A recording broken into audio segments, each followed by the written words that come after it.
Hey there mga my loves collective! Happy Sunday sa mga babes, no? Before we start stalking, this is stalking time na naman sa inyong person na iniisip ngayon.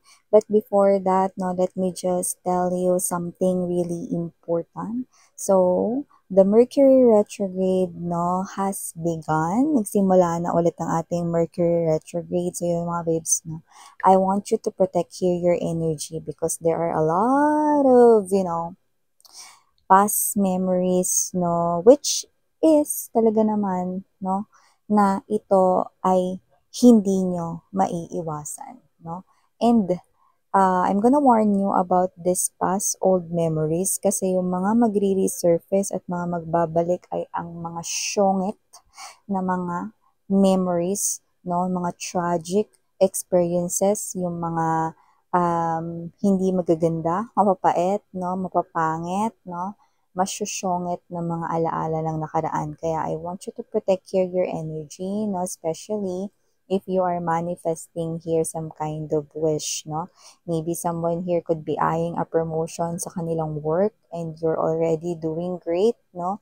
But you need to stay still and focus sa positive outlooks, no. Yung iba, might be you are now wanting to step into a new relationship, okay? And you feel so loved by the new person right here, no? Or whoever it is, no? Na special person right beside you right now. Or maybe someone here could be attracting here real soulmate, no? So you need to protect your energy, okay? Because this Mercury retrograde, no, are gonna bring those syonget, yan, no, na mga past memories na maaaring magpa-zigzag muli ng inyo ritong energies, no? So, you need to think positive no matter what happened. Okay? So, before we start, no, reminders muna us no, na pwede ninyo rin na isipin ang inyong person sa inyong mind while I'm doing the shuffling, no? Or you could be already thinking about your person while I'm speaking, no? Kanina at ngayon, no? Pwede rin yung mga babes, no? And also, you can pause this video, yan, no? Para mag-concentrate, no? Para isipin ang person na yun. Okay? So, you can do it now, no? So, let's see. Stalking time.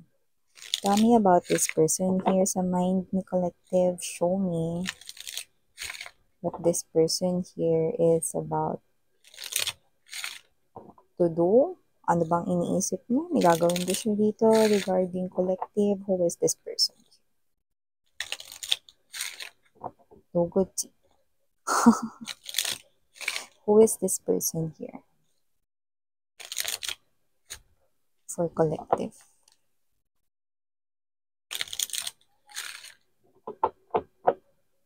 Okay, let us see. Who is this person?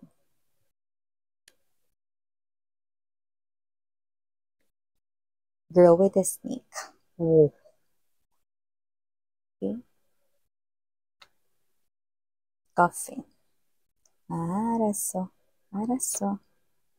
Axe. Tell me about the Mercury retrograde. Clear talaga. No? The golden mirror. The chaser. Of course, the chaser. Okay.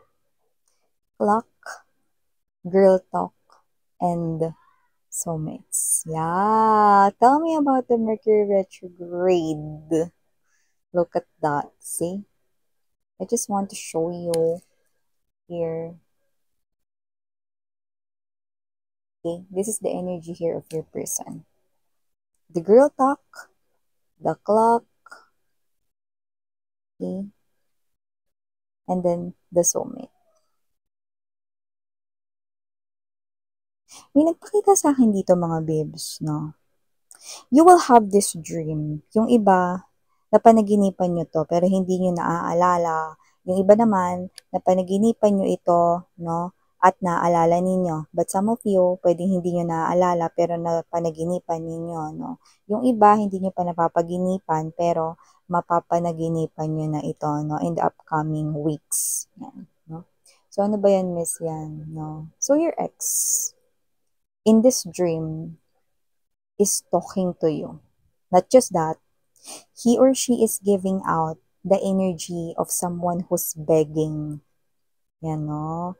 So, yung dream na yun ay magmamakaawa, makikiusap ang ex mo sa'yo. At yung iba, na panaginipan nyo na yan, pero hindi nyo maalala. Yung iba, naaalala ninyo, no? And then, yung iba, mapapanaginipan nyo pa lang, no? Since timeless ang ating readings, no? But definitely, there's this dream, and that dream is sending you an important message, no? But Miss Yan, that's just a dream. That's just a dream. Panaginip lang yun, no? Well, hell no. It's just not a dream, sweetheart, no? So we have a 3D world wherein ito yun, kung saan nag-uusap-usap tayo, no? Kung saan nanonood kayo sa mga channels ko, nagtatrabaho kayo, umuwi kayo sa mga bahay ninyo, kumakain kayo mga babes. Etong earth na ito, itong mundong ginagalawan natin na to, no? 3D world ang tawag dyan. And we also have another world, no, wherein ang tawag natin doon ay 5D world, no? So, yun yung world ng mga dreams, no? Minsan, isn't it the world of illusion? No, it's not. It's the world of the unseen, pero nandudun yun. It's the world where angels, it's the world where fairies, deities, diwata, no, and everything, no, na akala mo kwento-kwento lang, no, mga sirena kind of thing, no, they're all real. It involves in the 5D world, no? Kasali na dyan yung 5D world, yung mga dreams, no? Why is that so? This ex of yours ay tumawid na dito, no, sa panaginip ninyo, na bakit Miss Yan, multo na lang ba siya, ya? Namatay ba siya? Well, hindi, no? Hindi siya rito nategi, mga babes, na buhay ang ex ninyo, no? Ang ibig lang sabihin nito, because there's this intense, no? Intense magnetic, no? Na energy na nararamdaman nitong person ninyo, no? Na ex na ninyo, no? Yung emotions niya ay talaga namang mataas dito, no? Kasi ito, uunahin ko na itong banggitin, no? With the soulmates right here, girl talk clock, oras na para mag-usap tayong dalawa. So, you'll definitely receive a phone call wherein you're gonna hear the voice of this ex of yours, no? That familiar voice, no? You're gonna hear him or her, no?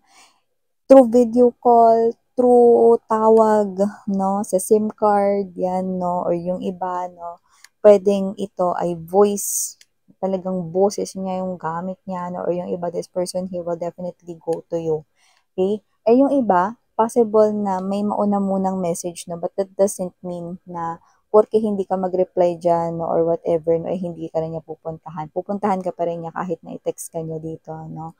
Kasi the ex-person of yours, no, is giving out this super intense, no, magnetic energy wherein hindi niya alam, no, na yung mensahe niya na yan ay nakarating na rin, no, sa inyo through a panaginip, no, that's for sure, no. Ano ba nangyayari dyan, Miss Yan? Well, actually, okay, nakikita ko rito na sinusubukan niya na rito makipag-usap rito sa kanyang third party with the girl with the snake.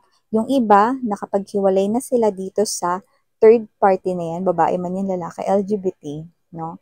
Ibig sabihin, meron dito na girl with the snake coffin right here, ang dahilan kung bakit natapos nag-end, no, ang inyo ritong connection, no? At kung bakit rito may yumaong feelings before, no? Kung bakit kayo rito iniwan, inabandona ng inyong person, naging dahilan rito ng pagtatapos, no, ng inyo ritong relasyon before, no, dahil meron siyang kausap during that time, no, na nilandi lang siya.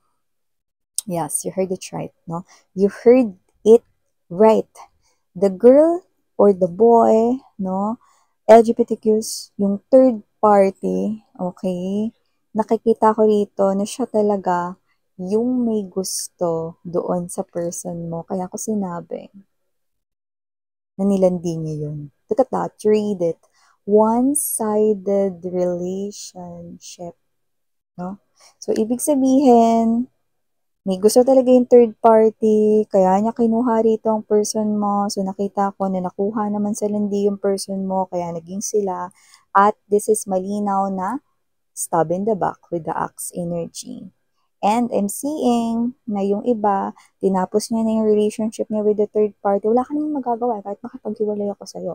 Kasi ayoko na, period, tapos na tayo. See, hindi naman kasi na-build ang kanilang relationship sa matibay na pundasyon. No? It's just that the buhangin kind of thing. Wala naman yun na bakal, walang hollow blocks. It's just mere buhangin, 'di ba? So kapag konting alog lang ng earthquake, no, the buhangin will definitely, make guho. So nakita natin dito na gumuho na ang kanilang relationship at kung hindi pa, they're already talking about this and the third party says no. No, I'm not giving up on you. No, I'm not making hiwalay with you. So the third party keeps on chasing your ex-person right here who wants to go back to you guys right here, who wants to talk to you because he or she is telling me it's about time. And look at that, no? Isn't it parang yung iba iniisip, Miss Yan, is it because of the Mercury retrograde kaya ganyan yung person ko? Yeah, definitely. Hindi to nagkataon lang na natapat ngayong Mercury retrograde, no? Okay?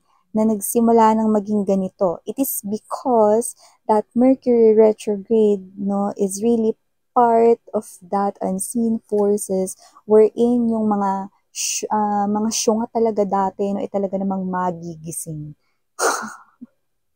Yeah, mga syunga dati. So, syunga siya dati, no? Okay? In short, syunga-syunga siya dati, no? Nung pinili niya rito yung maling connection. Now, this person right here is telling, no, na mag-usap daw kayo because this is you, na kayo naman talaga yung meant to be with the soulmates right here. No, others, you could be married with this person here, no, but separated. No, others, pwedeng siya yung ex-boyfriend, ex-girlfriend ninyo, but you're not married. No, but definitely, I'm seeing that this person here, no, wants to go back to you, pero alam mo yung gagawin niya yon habang dinidil niya rin dito. Nakikipagbuno pa siya rito sa third party na to, no, na pilit siyang hinahabol. So, yan yung situation ng person mo. No? So, magulo sila dyan. Tapos, nakikita ko rito, no, na posible ka pa dyang masali. Kasi posible pa rito na kausapin or tawagan ka rin nung third wheel or nung third party. Yan nakikita ko dito. Okay? For some reason, nakikita ko rito na posibleng tinitingnan na rin dito ng third party ang social media mo. Okay? So, kahit hindi kayo friend ng third party, no, possible na naka-open sa kanyang phone, no, yung social media ng ex mo since naging sila naman, 'di ba? Nakita ko dito, no, na posibleng dun niya nai-stalk kayo. No, lalo na kung hindi niyo naman blinak ang inyong person, no? Or maybe yung mga accounts ng iba sa inyo, no, is not really in private, no? Pwede meron kayong, let's say, TikTok account, no, wherein everybody can see your reels, no. So, parang tinitingnan niya rito. Actually, hindi naman talaga kayo yung pakay niya rito. Tinitingnan niya baka isa na dyan sa mga post mo, baka may selfie na kayo ng ex mo, no, na yun nga yung pinaka, no, titingnan niya rito. Yan, no. So, in short, hashtag paraningning, no, paraningning na siya dyan. So, kuha pa tayo dito. Ganun talaga nakakatawa, no? Yung nang agaw, kinakabahan na maagawan. 'Di ba? So, bagay na bagay talaga sa kanya ang kanta ng MYMP. Tell me where it hurts, my baby. 'Di ba? So, masakit bang maagawan, sis? Or masakit bang maagawan? Pre, siya yung tinatanong ko, mga mahal. No? Ang third well. Tingnan natin, ano pa? Okay, let us see.